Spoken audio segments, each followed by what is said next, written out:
right, where was I? Oh, I'm over here on agents. All right, so we'll talk more about this stuff.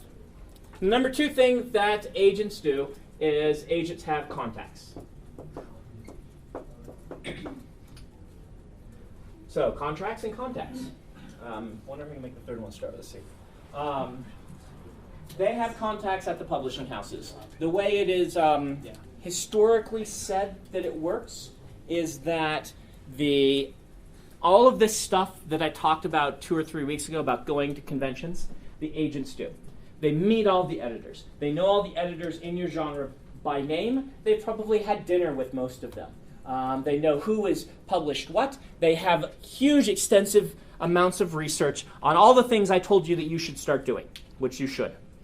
They have it all, and they have it on a level that it would take you years and years and years of effort on your own to obtain. And so when a book comes in, they are able to say, aha, this editor at this publishing house, this one, this one, this one, are exactly ideal people for these books because of such and such and such and such. They can write a cover letter that pitches the book perfectly to that specific individual and send it to them personalized by saying, hey, I am such and such agent. You know me. It's more like, hey, Jill, I have this great author for you, and the last one I sent you became a multi-million-dollar bestseller. I think this one will do the same thing. You should look at it. When an agent does that, then the editor looks at it. And so having a good agent means that the moment you have one, you don't have to worry as much about that little black book full of things. I had people pull away here so you can go sit on the floor. That isn't to say that you should stop. You really should keep doing it and learning your industry because it is your business. However, you have at that point someone who really does know the business far better than you probably do at this point in your corner, so to speak.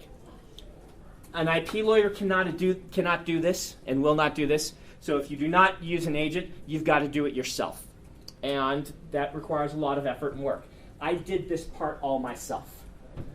And got an offer from Tor without an agent. So it's very viable to do it. But you can probably see how having an agent would be advantageous to you.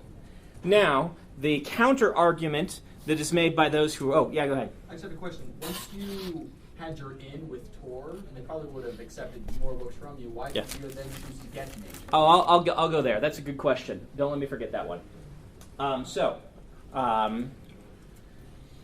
The argument on the other side is that some people feel that agents, instead of doing all that, pick a few favorite editors and just basically send everything to them without personalizing or targeting and not distributing the book as widely as you might have if you had the opportunities. And there's also the argument that they have less incentive to argue for that extra $2,000 when you're a new author, because that extra $2,000 only means to them a couple $100, and it's more worth their while to just get the quick comp deal and sell the quick deal, and then move on and do a lot of those. That's the argument on the other side. A good agent will do that, but the argument is that the people who don't like agents are feeling that that's what a lot of agents are doing. So that's a decision you'll have to make for yourself. And you really, if you do go with an agent, you want them to be submitting widely. You want them to be sending you all the places they submit and all the rejection letters. They should be doing that automatically. And that way, if you have your book, black book of all the editors, you can add to it, and you can also see, did this agent send it to 3 people, or did they send it widely to the 15 that I would have sent it to? Did they target it specifically, or did they just kind of go with people that, looking on their list, that they sell everything to?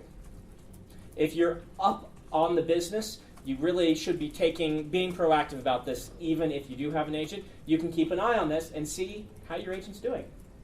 You answered. Okay. So, yeah. Number 3 that an agent does is advocate.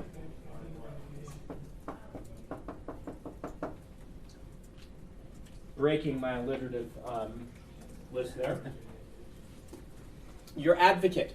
Having an agent means that when you're dissatisfied with something at your publisher, you don't have to call up your editor, with whom you should have a good relationship, a nice, friendly, working relationship. You should be able to call, if you have an agent, you call your agent and say, I'm mad about this. Make them understand how mad we are. And the agent then becomes a real pain in the neck. A super big pain in the neck. Good agents are experts at being pains in the neck. We don't like our cover. We didn't like the Mistborn paperback cover. They changed from the hardcover to the paperback for whatever reason. We hated it. Sales on it were very, very lukewarm. We, meaning my agent, screamed and yelled about it for like 6 months until they finally relented and put on a new cover, which then sold very nicely. I'm extremely glad I had Joshua do that, because I don't know that I would have been able to do that. What's that? I just bought it. I wondered which cover is the good one. The old one has been out of print for 4 years. Okay, so it's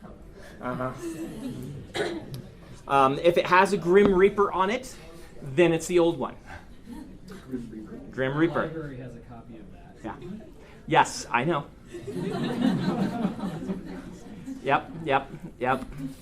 So, yeah, it does not make any sense. It's supposed to, I think, be an Inquisitor, but it's got a side and a big hooded cloak, I think. So, anyway, having an agent to argue these things for you can be really nice. Again, if you have a legal background and that sort of thing, if you're good at arguments, and you know how to argue in a way that does not offend but gets your point across, you could do this all yourself. It's in fact probably the easiest one of the three to do yourself if you have the right personality. Do agents also help take care of like foreign rights and issues? Yes, I will get to that because there's a couple of other things here. Yes. Are agents worrying about offending when they're arguing? No, because everyone in the business understands that an agent's job is to be a pain in the neck. This sounds like fun. And they're basically given a pass on being a pain in the neck. They can't go too far, but they know how to be a pain in the neck without being insulting. And that's and there's a distinction there. And you know, I would have a very hard time ever saying to a publisher, unless you give me this, I will walk. But my agent can say, you know, Brandon might walk if I go back with this offer.